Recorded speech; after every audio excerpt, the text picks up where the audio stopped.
12/6/2019 அன்று மாலை 3:30 மணியளவில் மட்டக்களப்பு தலைமையக போலீஸ் அலுவலகத்திலே இந்த முறைப்பாடு ஒன்று பதிவு செய்யப்படுகிறது. அந்த முறைப்பாடு வேறு ஒன்றுமல்ல, மட்டக்களப்பு மாவட்டத்தில் உள்ள ஓட்டமாவடி பகுதியில் இருந்த காளிகோயில் இடைத்த குற்றச்சாட்டு உள்ளடங்கலாக முன்னாள் ஆளுநர் கிஸ்புல்லாவுக்கு எதிராக மட்டக்களப்பு போலீஸ் நிலையத்திலே முறைப்பாடு ஒன்று பதிவு செய்யப்படுகிறது.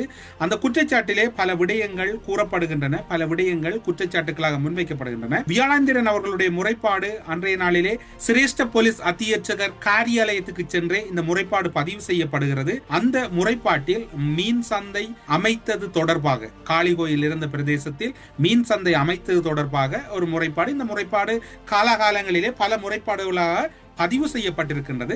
ஆனாலும் இந்த முறைப்பாட்டோடு மிகவும் ஒரு நெருக்கமான இன்னும் ஒரு முறைப்பாடும் பதிவு செய்யப்படுகிறது. அதில் வியாழேந்திரனுடைய முறைப்பாட்டிலே உன்னிப்பாக அவதானிக்கப்பட வேண்டிய 2 பகுதிகள் இருக்கின்றன. இந்த முறைப்பாடு 2019 ஆண்டு வியாழேந்திரனால் சிரேஷ்ட போலீஸ் அத்தியட்சகர் காரியாலயத்திலே பதிவு செய்யப்படுகிறது. ஆனால் இந்த முறைப்பாடு தொடர்பில் எந்த ஒரு விசாரணையும் செய்யப்படவில்லை என்கின்ற ஒரு தரவுதான் இப்போது போலீஸ் நிலையத்தில் இருக்கக்கூடிய கோப்புகளில் இருந்து கிடைக்கப்பட்டிருக்கின்றது.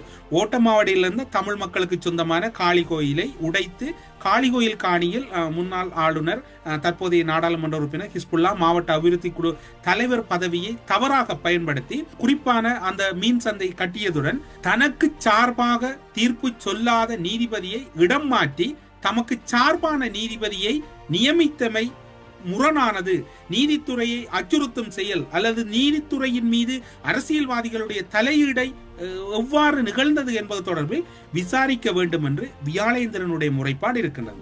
அந்த முறைப்பாட்டோடு வியாழேந்திரன் இன்னும் ஒரு முறைப்பாட்டையும் அதில் நெருக்கமாக பதிவு செய்கிறார். இலங்கையில் இடம்பெற்ற உயிர்த்த ஞாயிறு குண்டு தாக்குதல் ஏப்ரல் 21 குண்டுவெடிப்பு நடைபெற்ற மறுநாள் நாடு முழுவதும் கிட்டத்தட்ட உங்கள் அனைவருக்கும் தெரியும், ஒட்டுமொத்த இலங்கையுமே பொது முடக்கத்தோடு அல்லது ஊரடங்கு சட்டத்துக்கு உள்ளாக்கப்பட்டிருந்தது.